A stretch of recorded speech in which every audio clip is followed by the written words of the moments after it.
We have Lena Grundhoefer of ZEITG3IST here. Lena, thanks for joining. Thanks so much for having me. So, we've spoken before, but for people not familiar, can you tell us a little bit about ZEITG3IST? You do so much incredible work in Web3 and marketing, emerging technologies. I'm already kind of beginning the explanation, but if you could tell us a little bit about it. Yeah, so Zeitgeist is a boutique strategy agency based out of New York City. We're a 10-person team, and although we are lean, we pack a pretty big punch. The sectors we work in are gaming as well as entertainment, and we've had the privilege of working with some of the industry's biggest and best brands, including Game 7, NFL Rivals by Mythical Games, Creatures, the first NFT project on Solana, various NFT projects, as well as recently Dead Mouse's Pixel Links. So, Oh, I didn't know the Dead Mouse one. That's pretty cool. yeah, thank you. And NFL Rivals, I should say, that's out in the wild now, right? So how does that feel? Honestly, it's super rewarding to just see all the hard work the teams across the board have put into it and then see it out in the wild, like you said. We helped from a Web3 strategy perspective back in from August to December. And it was a really amazing opportunity where we got to work alongside some of Mythical Games, high execs to as well as NFL and so forth. So to be able to see the game out in the wild, to play it, to see 3,100 users leave reviews as of like 2 days ago, it may have increased since. It's been just a fantastic opportunity to see all the possibilities for Web3 gaming for sure. So when Zeitgeist is involved in a high profile project like that, what's sort of your role? What are the kind of questions they ask, and what goes into developing a strategy at that level? Yeah, so typically when clients work with us, they have an idea. They don't come to us with like a sheet of paper. They are typically looking for marketing support because they don't necessarily have that support in-house already. So myself and my co-founder and COO Victoria work alongside the teams and really just have this high touch boutique approach where we work with them on a day-to-day basis with the help of our global team and really execute across the board. So some of our core offerings include fractional CMO support, social media management, influencer management, media and PR relations, um, experiential and events. We threw a party for NFT NYC under Samurai Saga, and Wu-Tang performed. And we also support with go-to-market strategies. So, Oh, that's awesome. And Wu-Tang performed, you said? yeah, we had a few members perform, and it was a really cool NFT launch for, the project itself. So, How was NFT NYC this year versus last year? Because it seems like every year it has a slightly different sentiment, right? yeah, so I mean, this is my third NFT NYC. The first time I went, I was very new to working in this space, not just as a consumer, which I participated in for about a year then. Last year was massive. I mean, like Ape Fest with Snoop Dogg. You had the Mythical Games event with NFL Rivals launch and Chainsmokers. You had various blue chip NFTs host massive parties. I would say this year in comparison was definitely on the quieter side, but on the hopeful side of it all, it actually drew a lot of the builders that still believe in it and weren't necessarily in the industry for the grab.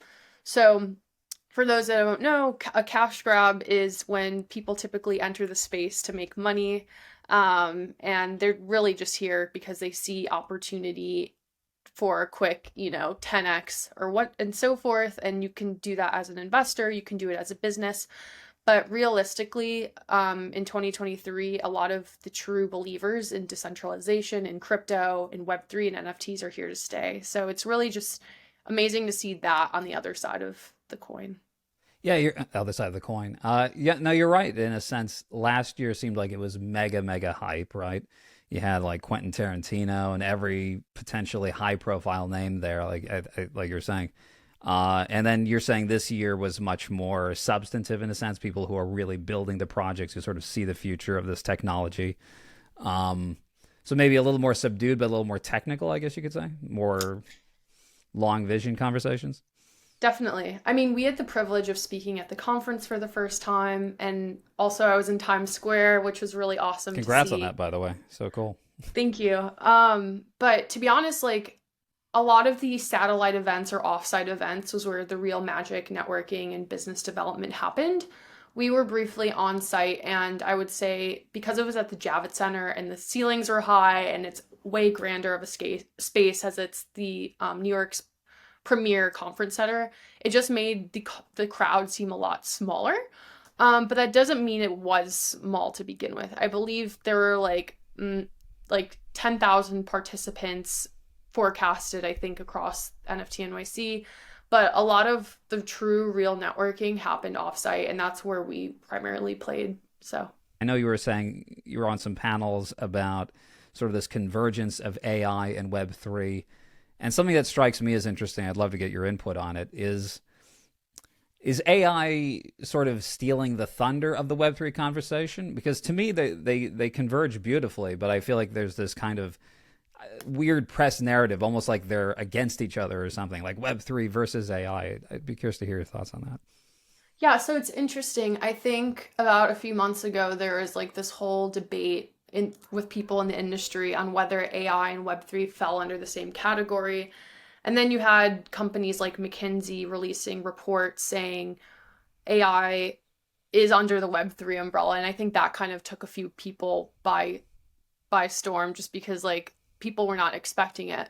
But the differentiating factor is AI obviously operates on LLMs, I believe large language models, and from that perspective, it's really just utilizing all the information and data that the internet has scrubbed over the last few decades and really just amplifying it to the best of our ability. And Web3, on the other hand, is more so based on user accessibility by individual ownership and decentralization and so forth. So, from that perspective of things, I mean, I think Web3 has the potential to unlock all the possibilities on the data privacy sector of it. I mean, with AI and the rise of ChatGPT becoming a $30 billion expected enterprise, there's a lot of different considerations that truly just boil down to making sure everyone's data is safe,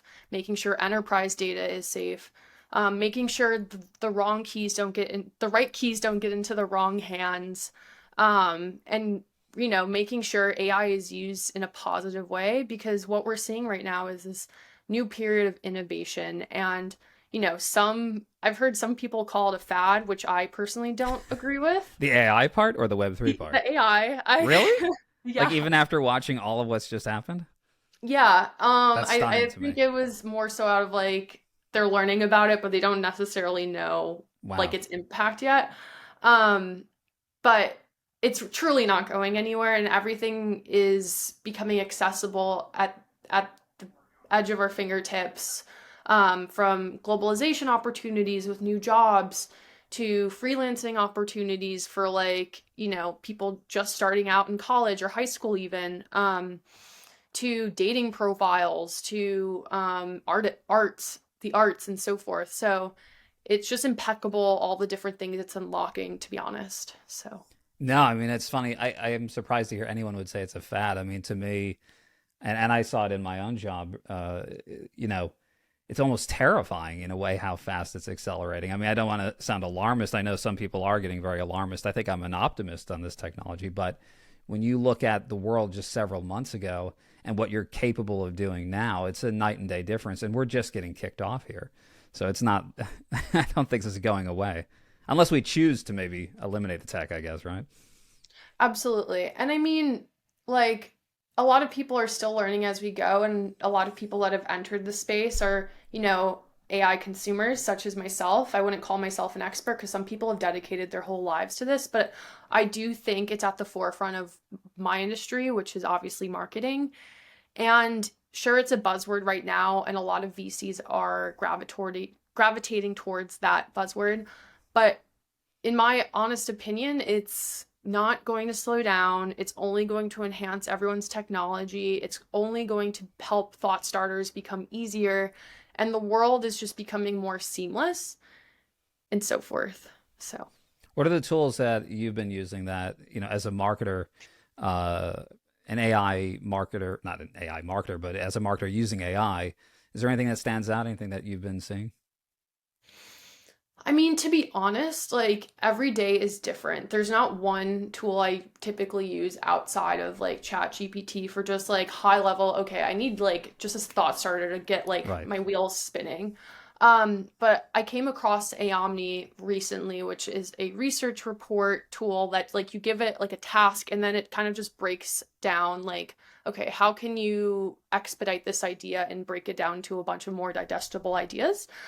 Um, there's that. And then there's also various platforms, obviously, that have just been useful for me to help my some of my creative clients where they don't know what to do and to start a creative campaign. So we've been using platforms under like such as Midjourney and so forth. And there's like a massive umbrella of tools through like AI libraries that have like thousands of tools at this point. So all of that combined has been just like a great starting point. But for me specifically, I don't use it for my end all be all. I just use it as kind of just like the thing to help me get kick off ideas off the ground and then expand upon them. So It's interesting what you're saying with Midjourney. I've been goofing around with that for a while now. What would a client or a project need Midjourney for specific? I mean, obviously, it can create any kind of image, but where are you finding those applications? so I would say that from a creative campaign perspective, right? Like when you have a not definite but an indefinite idea of where you want a creative campaign to go, whether that's through social media or whether that's through, an ad campaign or so forth. A lot of different industries have been utilizing tools to help advance their virtual production capabilities, to help advance, their framing for films. It's helped from just like creating basic like templates using graphic design tools like Canva and so forth.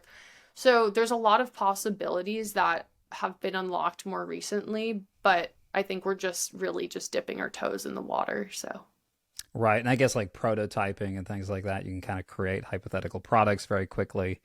One thing that's been blowing my mind are I can't think of the apps offhand, but these early sort of, you can prompt a virtual world. So you prompt a concept, and you get a whole 3D environment. And you type in that you want a person walking by in trees, and you're creating the whole thing out of that. That's pretty stunning to me. yeah, no, it's amazing all the possibilities that we can unlock. I mean, for me, I'm constantly busy, so when I do have the time to dabble, it's either really late at night after 10 p.m. or like on the weekends. And on the weekends, I try to touch grass, as we say in the industry, because otherwise I just don't go outside. So there's a really great balance. And my friends that have been able to work on the enterprise side of AI, utilizing the teams that they already have or have built out teams, they're already 10 steps ahead of the game. So Now, obviously, a lot of the Web3 stuff still has digital collectibles, NFTs, and so forth. How do you see the generative art side potentially altering that field? Do you see a saturation of just insane amounts of art? How are we going to define value in this new landscape? I mean, so the generative AI debate is tricky, right? So something I called out, I believe late last year when I released like 10 trends I'm going think are going to pan out in 2023. One of them was the gray area that lawyers are going to be basically compete against each other in, because this is going to be, well, this is actually a very problematic no man's zone that has yet to be investigated in thus far. And I mean, from what I understand, like Andy Warhol, like had a case that has gone on for the last few decades that was resolved in the U.S. public court, and it basically made trademark like this particular trademark not a licensable asset. And so we're dealing with not only intellectual property rights issues, but also just privacy concerns. I think it's really interesting to see, you know, companies I forgot who it was, but Drake, for example, there was that ghost producer Yeah, who yeah. had his song taken down, last week, or maybe it was the week before.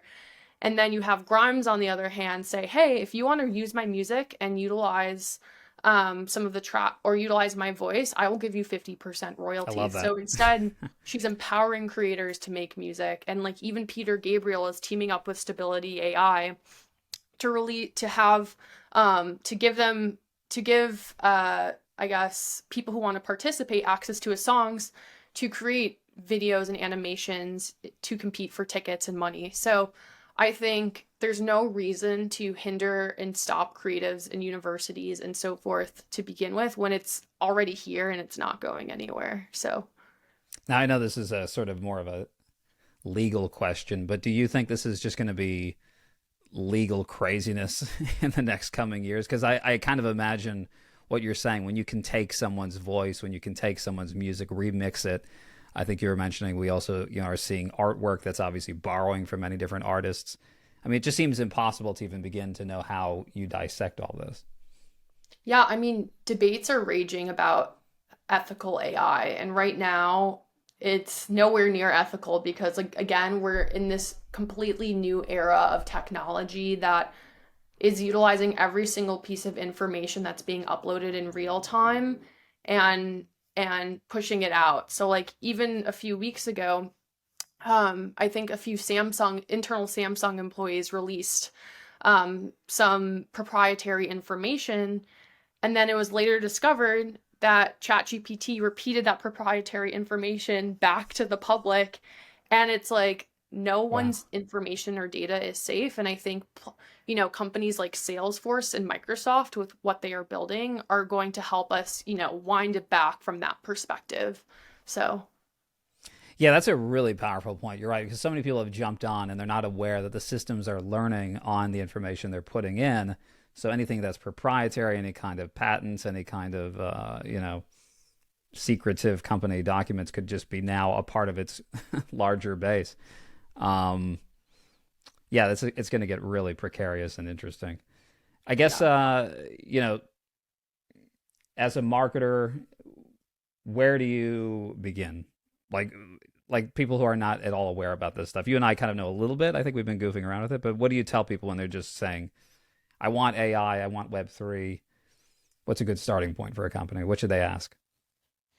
Yeah. So, um, historically, companies have come to us because, leaders, a lot of their leaders are at the forefront of technology and they truly believe in how, AI and Web3 is going to enhance their already existent products. Um, so, from that perspective of things, if you don't know anything about the space, it's never too late to learn. A lot of people are just starting now. Majority of people have not even started, to be honest, unless, they have a computer in front of them and are glued to their computer as much as I am. Um, but from that perspective of things, I would say that it really just takes hunkering down, toying around with it, seeing all the different possibilities, trying new tools, falling on your face, and getting back up again. And for me, like a lot of my learnings throughout my life have not only been from, my personal experience, but just by talking to people. I mean, attending in IRL in real life events or attending virtual events and seeing like where the future of the workforce is going, or figuring out how the AI and Web3 integrate with each other on LinkedIn panels or Twitter spaces. Like, there's a lot of accessible conversations happening and they're completely free. You just have to download the right social accounts. So, What do you think of also just like metaverse? Do you feel like I feel like people again are kind of writing the obituary for the metaverse. To me, this is converging again, and if anything, we're seeing Apple coming out with their new VR headset. So there's extraordinarily exciting things happening in this space.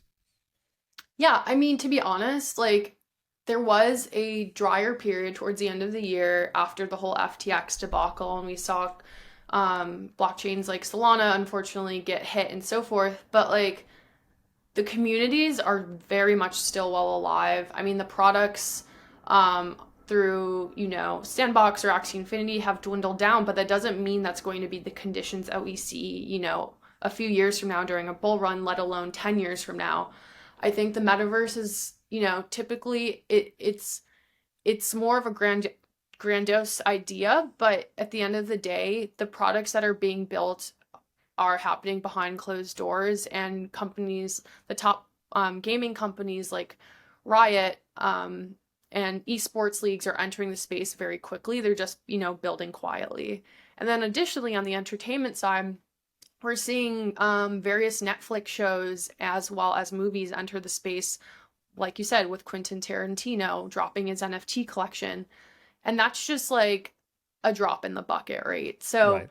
when we attended Consensus this past week, I mean, we had the privilege of hearing one of the founders of Marvel Studios, who was the originator of the Marvel universe and creating that and expanding it. And he was like, people right now are looking at me like they did 20 years ago and thinking I'm equally as crazy for being just as ambitious about this. But in all honesty, like, I'm just going to keep my head down and keep at it because, like, instinctually, I know this is going to work, aka Web3. So he's about to launch an NFT collection, and it's amazing to see what that will be because it's going to be auctioned off to the public. Um, but it's just incredible of all the possibilities and all the rooms for people across every different sector. So. So that's a great point, though, like talking about sort of believing in it right now as we're seeing heads down building. Uh, where do you see NFTs moving in general? And I think this has been kind of a big year. I actually have not had a chance to play with it much, but I know like Starbucks Odyssey is out now, and I'm getting little notifications to begin playing with. I don't know if you've had a chance to play with it at all, but where do you see what is an NFT a year from now, 2 years from now, three?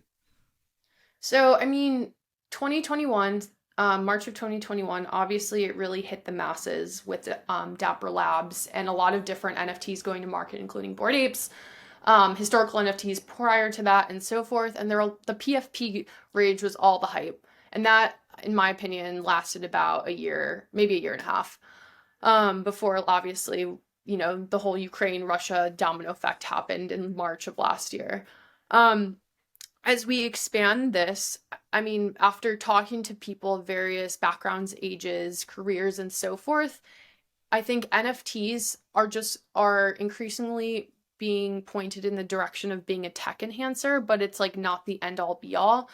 I mean, similar to smartphones, similar to, even podcasts or streaming platforms, like this is just another thing and tool that brands are using and people are using to enhance their experiences. And from a trend perspective, I would say I see this truly elevating um, across the loyalty program sphere, across the digital identity sphere. Some are arguing that could be through soulbound tokens, others aren't. Additionally, we're also seeing this essentially on the IP for certain brands. I mean, I bought a Pudgy Penguin in the midst of a bear market, and some of my friends are like, why did you spend a crazy amount on a PFP right now? And I'm like, well, to be honest, like my background is in Solana. And after doing my first conference circuit of ETH Denver, Consensus, NFT NYC, and now Solana Breakpoint, I think it's safe to say that like we can't think about it's an us versus them thing because that's unfortunately where a lot of the industry has hurt each other. And we have to start thinking as like one entire unit. So I'm trying to just really think outside of my unconscious bias and really just become familiar with other ecosystems and blockchains that make sense for just where the world is going. And it doesn't mean I'm not a Solana maxi because I do love Solana. But I do think it's important to really understand holistically where the industry is headed. And that's why, looking at ordinals is important, understanding ETH is important, looking at Cosmos and Sui and various other blockchains that are, in a lot in people's mouths right now. So, yeah. Do you think all these different protocols will stand the test of time? Or do you think we're going to kind of consolidate at some point where we're just going to have a few or I more? mean, it's like natural selection, right? Yeah. It's going to happen. I mean, the thing is, we've experienced a few from my experience in working in the space for the last few years, I wouldn't say like I'm a wizard by any means. Um, I But would that kind say of makes you a wizard because the true wizards never say they are. Anyway. Yeah. I would say, thank you. I would say that the next bull market is going to definitely open up a lot of people's eyes and bring a lot new reach into the ecosystems and space.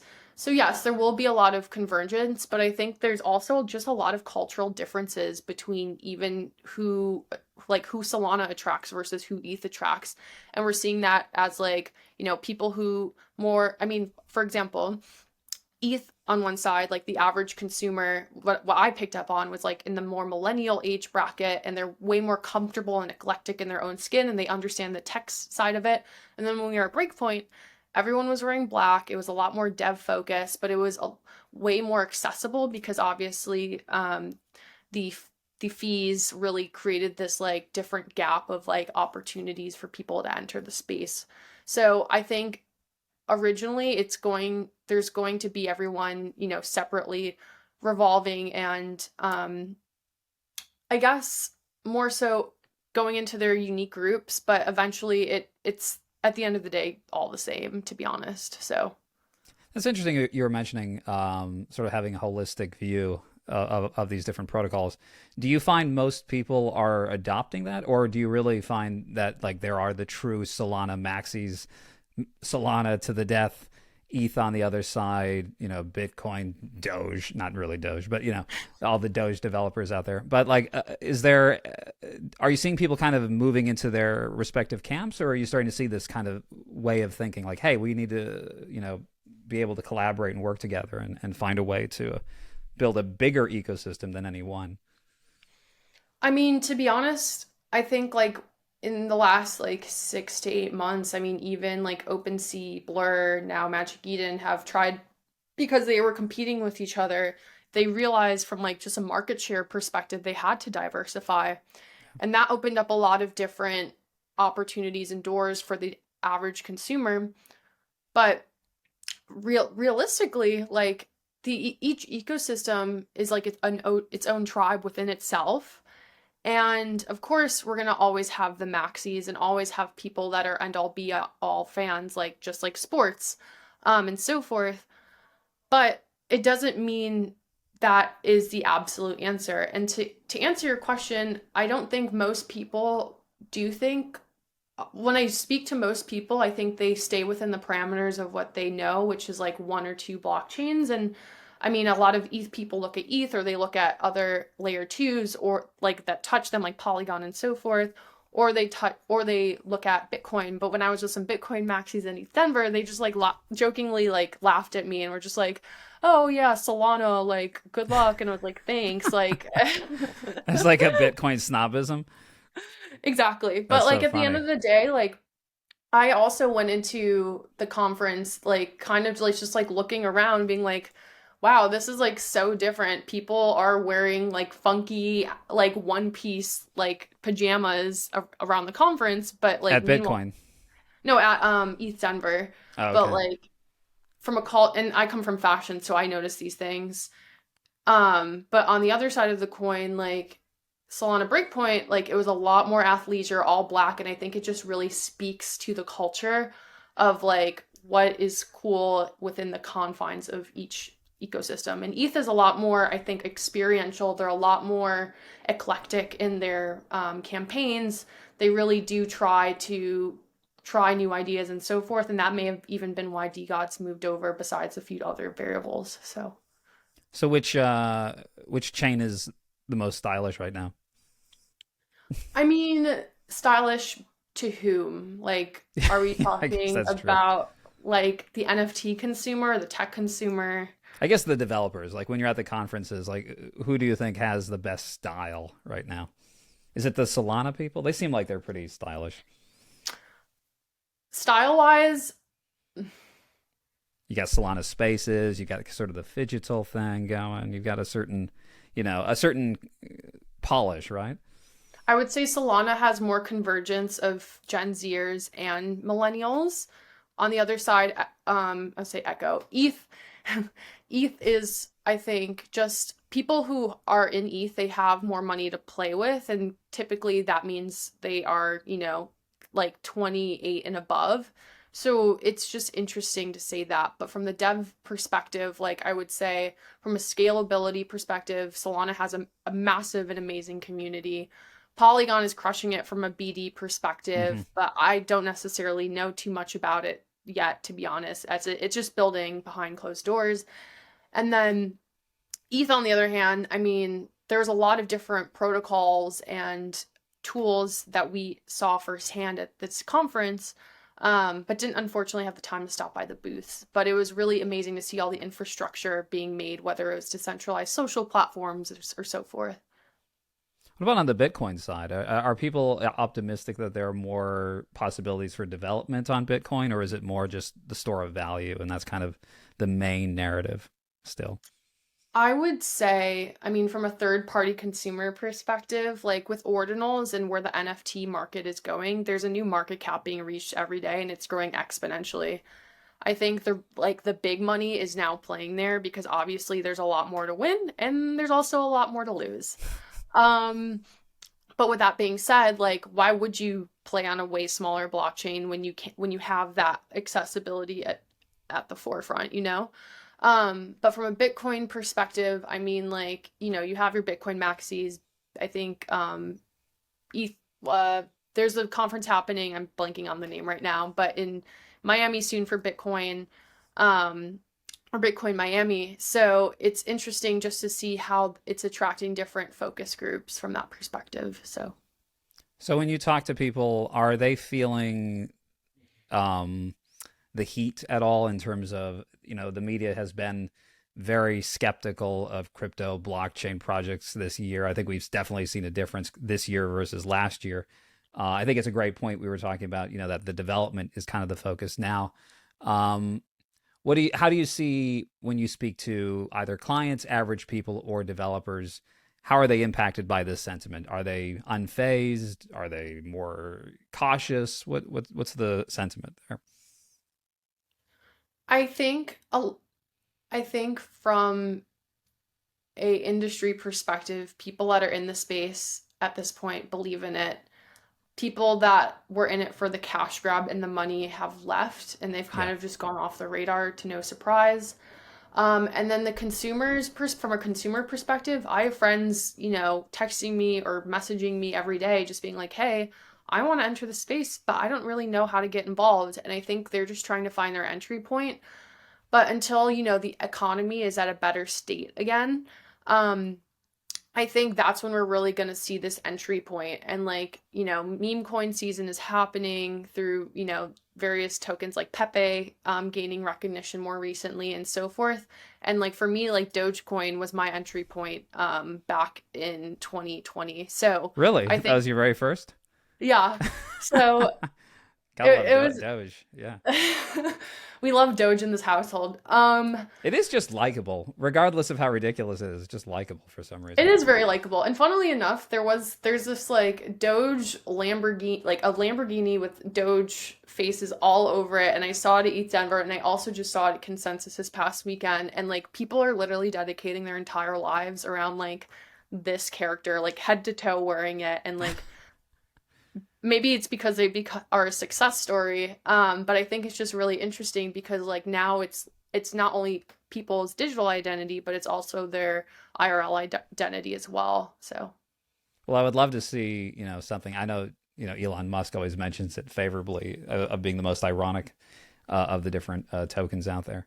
Um, Mentioning Musk, I would love to get your thoughts on Blue Sky, Jack Dorsey's decentralized sort of Twitter clone, if you will, or similar social media project. What do you think of decentralized social media? Do you see potential in that? oh, for sure. I think the trends are moving towards micro communities right now. And I mean, from a um from a what am I thinking? What am I saying? From an encrypted point of view, like Telegram, Signal, obviously those are huge within the crypto communities, but Elon wanted to integrate that with Twitter DMs, and Jack Dorsey obviously has Blue Sky, which I got access to actually last night. Oh, nice. I signed up for the wait list and haven't gotten it. So Just it's whining just on the mic been, podcast. I think you need a referral code to get on, but Oh, I'll let okay. you know once I mine Thank you. open Yeah. up. I would say that it's actually very similar to Twitter, but it's giving early Clubhouse days where like you're interacting with various people of all different backgrounds and careers, and who knows, they could be big in person, but like it's just kind of just like a free for all and there's like no rules, but people are just kind of saying tweeting and saying whatever they want. And someone like I've just been dabbling at it once a day since I downloaded it yesterday, just because I know if I'm on it, I will get addicted and I don't have time for anything. But someone was like, "Can I say this word on here?" And then a bunch of people liked it and commented it, and it's just like interesting to compare this like political, I don't know, thing that's been happening, especially with Twitter and other social platforms. So, It seems like everyone's feedback so far is very, very positive, right? yeah, I mean, to be honest, it feels like the feed is what Instagram used to be, where it's not just calibrated based on like what you like and follow, it's just very random. And so my feed, I only probably follow like 10 people on it right now, but a lot of the content that's in my general feed are just like random people just spewing out thoughts and ideas and like people engaging, and it just kind of feels like, I don't know, like things are being thrown in your face in the same way TikTok it is algorithmically created, just because like it's based on your interest, but like it's updating in real time. So So it's almost more rapid fire in a sense, right?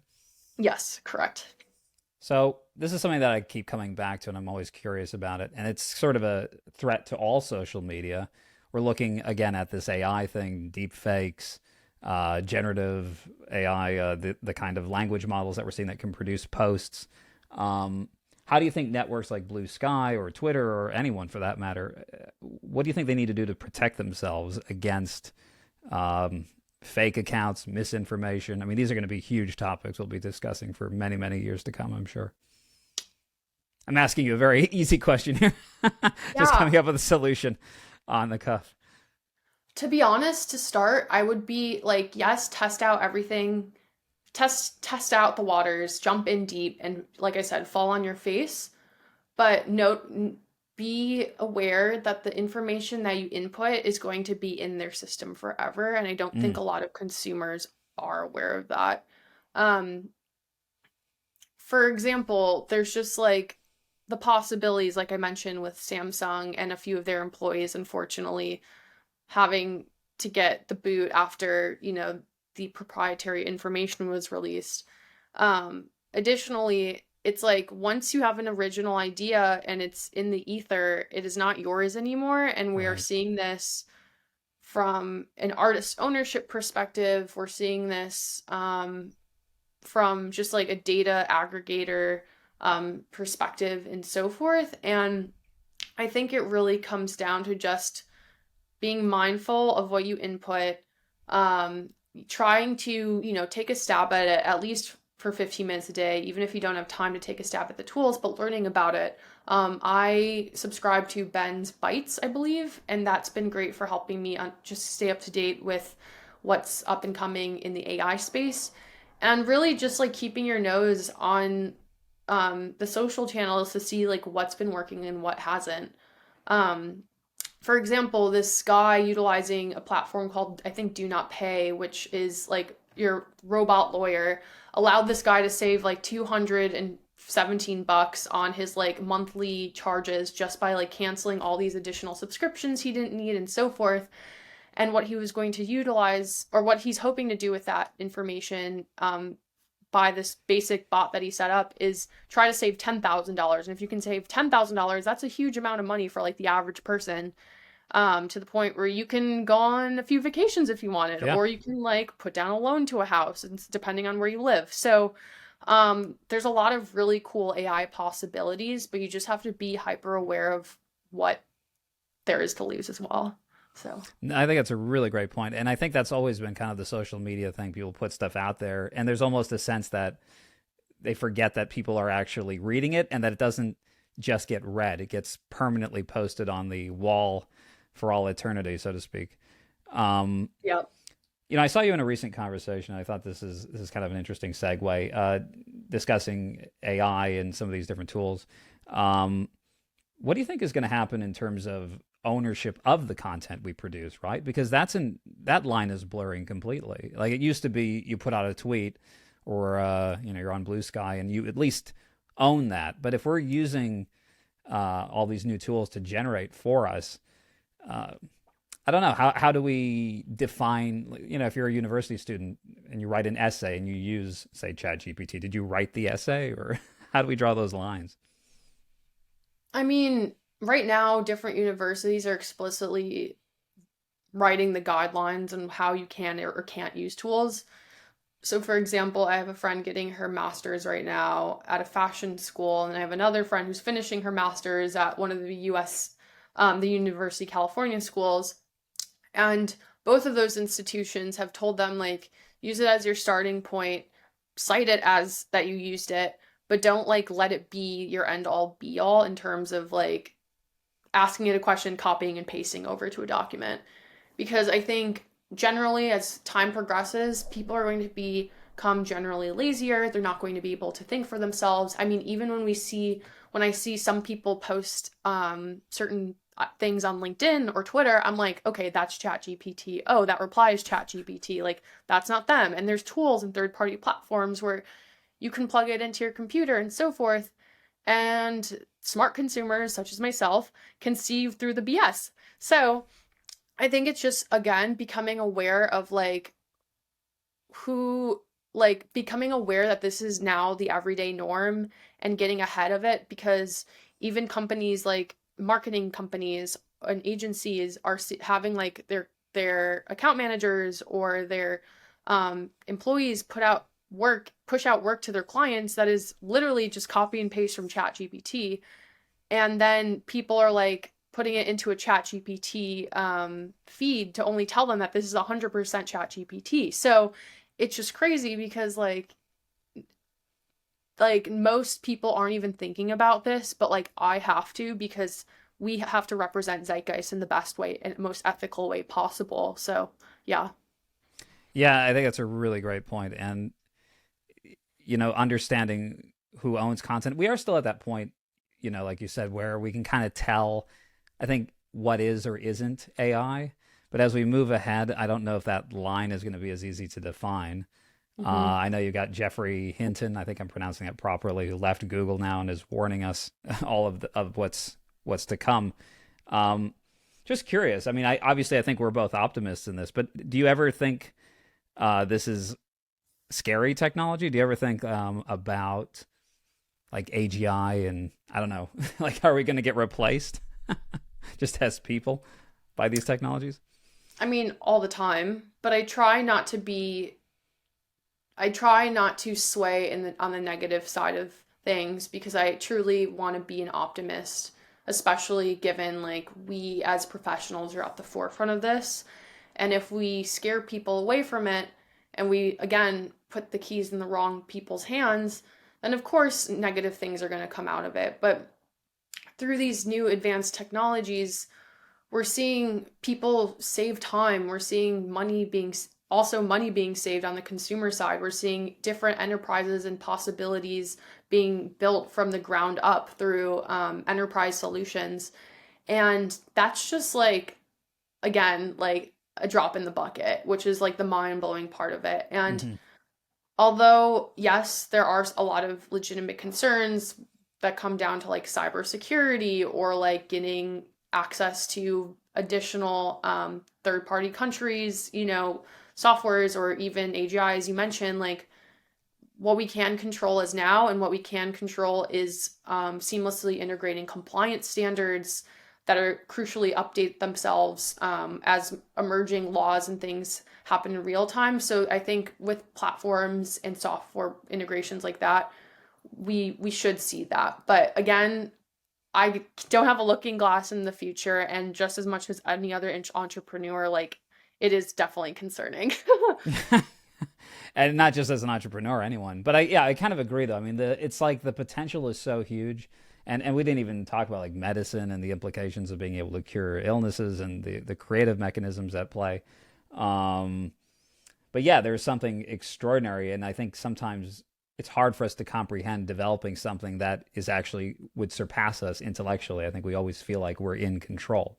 So it's definitely new terrain in an extraordinary way, and I think most people don't see it fully just yet. But I think a few of us who have looked it up close. I mean, like I said, I was at my old job and I saw like 95% of it switched into AI, and I knew, okay, this is something you got to go all in on and pursue in some form. I don't know what form yet. But that gets me to a point that I'm curious to ask you about, because I saw you post on LinkedIn. I think it's so inspiring. You were talking about, you yourself leaving the corporate world, becoming an entrepreneur, taking that first leap. That's kind of where I'm at with this podcast, with my exploration of these various fields. What kind of advice do you give people when they want to go it on their own? It's a big thing. It's a little scary. Yeah. So, to be honest, the first thing I always tell all my friends, anyone I come across, or just people I meet on the internet when they, take a leap into the deep end is it takes a lot of courage. And not a lot of people initially see that. But if you walk away and you have the ability to say, I left because I am hoping to try something bigger and better on my own, like you're already like honestly 10 steps ahead, because um the path less traveled makes all the difference. And that though that line has stuck with me through the last 4 years. Anytime like a week feels slow, or there's harder periods of time, because any business, whether you know it or not, goes through the ups and downs. Like we always experience this, and regardless of it, being able to be autonomous, being able to say no, being able to think on your own and think rationally and outsource when you don't have, like, you personally don't have the toolkit for success, like that's when I think entrepreneurs can be successful, because operating at a place of empathy and also knowing that, like, for example, crunching numbers is not my strength, but that's why I outsource it to various people, and I have a great team who work alongside me to make that happen. That's when you've built a really good team and foundation. So Did you have a lot of those early nights when you were beginning Zeitgeist, like, like, is this thing gonna work? oh yeah, absolutely. I mean, in the beginning, I quit a job.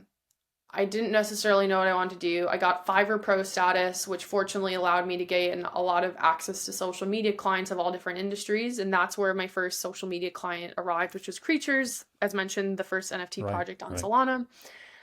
And I got to say yes and no to a bunch of different clients of all different ranges and sizes, because it helped me learn and realize what I didn't like, and also helped me elevate what I did like. And I think for that reason specifically, like, yes, there were 12-hour days. Yes, I didn't have weekends for a few months. Yes, I was falling on my face. But, like, at the end of the day, every month I was getting better and smarter and faster. And each hire that I brought on was helping me advance a skill set that I personally didn't have time for, or I just knew someone could do it better. And that helped me scale far and wide. So. And how much of the early days, everyone talks about this concept of, and it's very romantic when you talk about, hey, I'm going to start a company, I'm going to build something. But how much of it, when you really get into the nuts and bolts of it, is just doing work you don't want to do, but you have to get this thing off the ground? And how much of it is out of the gate getting to pursue your passion, or at least in your experience, how much of that balance was there? I mean, I would say in the beginning for the first year, like we're still working out some kinks. Like our website, like I want to add a bunch of different pages to the website, and I want to do this, Looks and this. good. I But like the website. thank you. Yeah. But it's a work in progress. But I would say in the beginning, you have to combine the execution portion. You have to handle the BD portion. You have to handle the logistical portion of making sure your business is operable and you're getting paid, and you're like making sure you're doing your taxes on a monthly basis and so forth. So I would say anywhere between 30 and 50% of your time in the beginning. And then it obviously dwindles down as you figure out things. But again, that's where it's learning to let go and learning what you can't, like accepting what you can't control and amplifying your skill sets and time with what you can control. So, It's a great point. And I know you're very ambitious with Zeitgeist. I know you're growing very quickly and taking on bigger and bigger projects and clients. Where do you see the company going? What kind of areas are you most excited about, and what do you want to build in the coming months, years? yeah, so I mean, originally we tried to be the everything agency. Zeitgeist actually was a social media agency to begin with, and then we just kind of dabbled with a bunch of different things, and then more recently have dwindled it back down to core offerings of Web3 gaming and entertainment. Because honestly, from a mass consumer perspective, we truly believe the innovation and mass adoption is going to happen from those two sectors and well, for me specifically, digital identity. Um, but I would say the future of Zeitgeist, like we are hoping and we are planning to be the best Web3 strategy agency in the space. And like I said, although we are boutique, like we mean what we say, we operate with radical transparency. All of our clients, I mean, not to humbly brag, like all of our clients say really great things about us because like we are very much involved in every step of the process and every day of the process, and we want to be able to have that control, which other sought after bigger agencies that are, 5 times our size can't necessarily say because, the larger you go, the less control you have. And we really pride ourselves in doing that and really like sticking to our guns, outperform under under promising and over delivering versus the other way around. So Well, something I also noticed too, and I think it's an advantage as you're growing, is that, and it's a testament to the way you're pursuing this specifically. It seems like you're very willing to be direct and say what the circumstances are. I think there's a lot I've noticed in the marketing world where it's very opaque and there's all these kind of cloaks, and no one wants to reveal the secret sauce, obviously, but at the same time, there is an educational component to effective marketing, it seems. yeah, no, there absolutely is. And it really just comes down to leading with your values first. And that's where Victoria and I have really just made sure, and that's where Victoria and I have held each other accountable. Just because, we want to be the best leaders possible. We want to be the best strategic partners possible. We want to be the best client partners possible. And that boils down to just, again, leading with empathy and really taking every day as it comes with just a good moral compass. So, Love it. And I guess as we wrap up, I mean, I think we know zeitgeist.com, but how can people get started?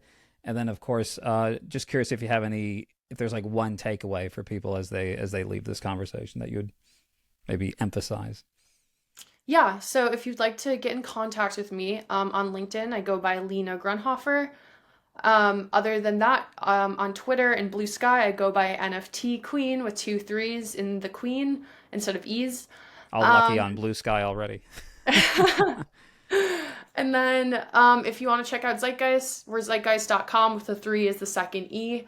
And then in terms of key takeaways, I would definitely say like it's never too late to jump in the deep end of AI or Web3. There's a place for everyone, and it's really what you make of it. Just be careful of what you input.